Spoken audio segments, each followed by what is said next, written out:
সুপ্রিয় দর্শক, আসসালামু আলাইকুম। দেশ এবং দেশের বাইরে থেকে যারা আমার এই প্রতিবেদনটি দেখছেন, সবাইকে আন্তরিক শুভেচ্ছা ও অভিনন্দন। তো 2025 সালের কুরবানির যে গরুগুলো আমরা তৈরি করছিলাম, আমরা গরুগুলো বিক্রি করে দেওয়ার পরে আমরা মোটামুটি 7 পিস গরু সংগ্রহ করলাম। এবং কত টাকা পার পিস সংগ্রহ করলাম, কোথা থেকে গরুগুলো সংগ্রহ করলাম, আপনাদের বিস্তারিত একটু জানানোর চেষ্টা করব। আপনারা যারাই খামারের জন্য গরু সংগ্রহ করবেন, আপনাদের একটু সুবিধা হবে, হয়তোবা দরদাম জানাইলে আপনারা যারা গরু সংগ্রহ করবেন, আপনাদের গরু সংগ্রহ করতে একটু সুবিধা হবে। এই জন্যই আপনাদের একটু বিস্তারিত জানানোর চেষ্টা করব। বন্ধুরা, ভিডিওটি না টেনে সম্পূর্ণ ভিডিওটি জুড়ে আমাদের সাথেই থাকবেন।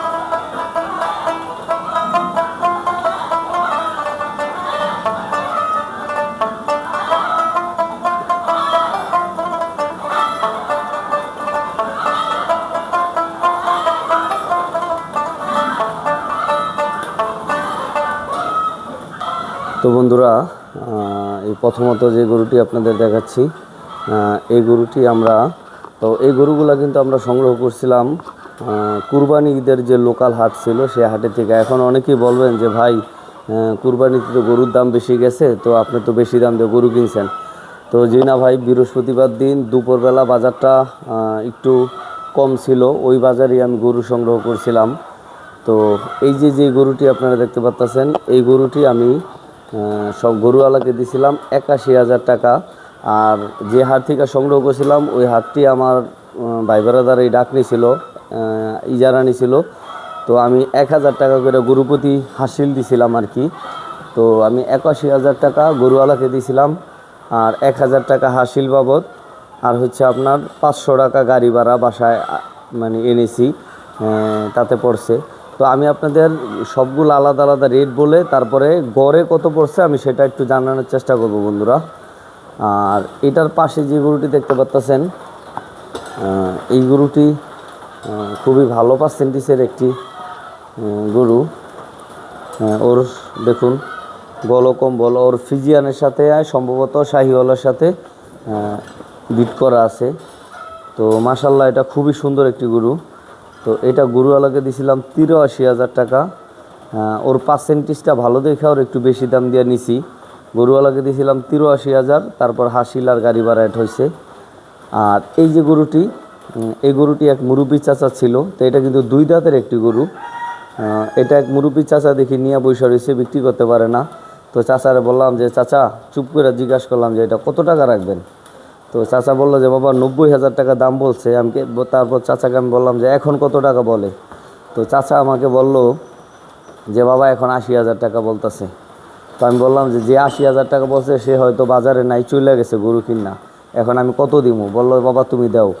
তো এই গরুটা আমি গরুওয়ালাকে 75,000 টাকা দিছি। চাচা বললো বাবা তাহলে তুমি দিছো, আমি রাখলাম, তুমি হাসিল করে নিয়ে যাও। এটা একজন প্রান্তিক কৃষকের গরু। তো এটা মাত্র 75,000 টাকায় গরুটা কিনছি, খুবই ভালো হয়েছিল গরু কিনা। আর তারপরে একটি গরু আছে, এটা ফিজিয়ান, খুবই সুন্দর একটি গরু। এটি আমি গরুওয়ালাকে দিয়েছিলাম 77,000 টাকা, এবং পাশাপাশি হাসিল আর গাড়ি ভাড়া অ্যাড হয়েছে। এটা মাত্র 77,000 টাকা গরুওয়ালাকে দিছি। এটা খুবই সুন্দর একটি গরু, আল্লাহ যদি হায়াতে বাচ্চা রাখে মাশাল্লাহ খুব সুন্দর একটি গরু হবে। আর এই পাশেরটি আবার আমাদের খামারের পাশে এক কৃষকের কাছ থেকে নেওয়া। এটা 78,000 টাকা দিয়ে নিয়েছিলাম এই গরুটি। এটি সংগ্রহ করছিলাম 78,000 টাকা দিয়ে। আর এই পাশে যে গরুটি, এই গরুটি এক কৃষক বিক্রি করতে না পেরে মানে বাসায় নিয়ে যেতে লইছিল। তো হাসিলগড়ের থেকে তাকে বলছে যে তুমি নিও না, আমার এক ভাই খামারের জন্য গরু সংগ্রহ করতেছে, তোমার এই গরুটি বিক্রি করে দিব। তো প্রায় 1 ঘন্টা বসে থাকা যখন আমি আমারে না পায়া এটা নিয়ে যেতে লইছিল, তো তারপরে আমি আসছি, পরে হাসির ঘরে থেকে বললো যে ভাই একটা গরু নিয়ে যেতেছে, গেটের সামনে গেছে, আপনি একটু দেখেন। তো এটা আমি যা জিজ্ঞাসা করলাম কত নিবা, বললো যে এটা 90,000 টাকা। আমি বললাম যে না, কমায় বইলা দাও। পরে বললো 85,000। আমি বললাম যে 70,000 টাকা দিন দেখো। তারপরে তারা দিতে চাইছিল না, পরে আর 1,000 টাকা বাড়াইছি। পরে তারা একটা আবদার করলো যে ভাই আপনার হাসিলের টাকাটা দিয়ে দিন। তো সাথে ছিল আমার এক ভাগনা। তো ভাগনা বললো যে এটা মামা তুমি গরুটা কিনা ভালো হয় নাই, এটার ভিট খারাপ। তো আপনারা কমেন্ট করেন যে আসলে এটা কীরকম ভিট এটার। তো আমার জানা মতে মাশাআল্লাহ, যদি আল্লাহ বাঁচায় রাখে, খুব সুন্দর একটি গরু হবে, যেহেতু এটা দুটা ক্রস। তো এভারেজে এ পাশে আছে হচ্ছে 6টি গরু আপনাদের যেগুলো দেখাইলাম। আর এই যে শাহিওয়াল গরুটি, এটা আমি রমজানের ঈদের কিছুদিন পরেই কিনছিলাম। তো এটা দাঁতে নাই, তার কারণে আমি বিক্রি করি নাই। তো মোটামুটি আমার খামারের সব গরু বিক্রি করে দিছি, কিন্তু এই একটি গরু আমি রেখে দিছিলাম, ও দাঁতে নাই, আর পার্সেন্টেজটা একটু ভালো আছে শাহিওয়াল, যার কারণে আমি রাইখা দিছি। তো এই যে এই পাশে যে 6টি গরু আপনাদের দেখাইলাম, এই গরুগুলো কিন্তু আমার এভারেজ বাসায় পৌঁছায়া গাড়ি ভাড়া হাসিল সব কিছু করে আমি হিসাব করে দেখলাম, পার পিস 80,000 টাকা করে আমার বাসায় পৌঁছাইছে এই গরুগুলা। তো এখন বর্তমানে যেই বাজার, এখন কিন্তু এগুলা কিনতে গেলে মিনিমাম মানে 90-95 করে পড়বো, হাটের যে পরিস্থিতি এখন বর্তমানে। আর আমি আরেকটি ভুল করছি, এই গরুগুলা যে আমি বৃহস্পতিবার দিন মানে 16 বাজারে কিনছিলাম, তো এখন তারপর আমি যদি শুক্রবারও বিক্রি করে দিতাম, প্রত্যেকটা গরুতে কিন্তু আমি 20,000 টাকা করে প্রফিট করতে পারতাম। কারণ শুক্রবারে কিন্তু আমাদের এই শরীয়তপুর জেলায় কোনো হাটে গরু ছিল না।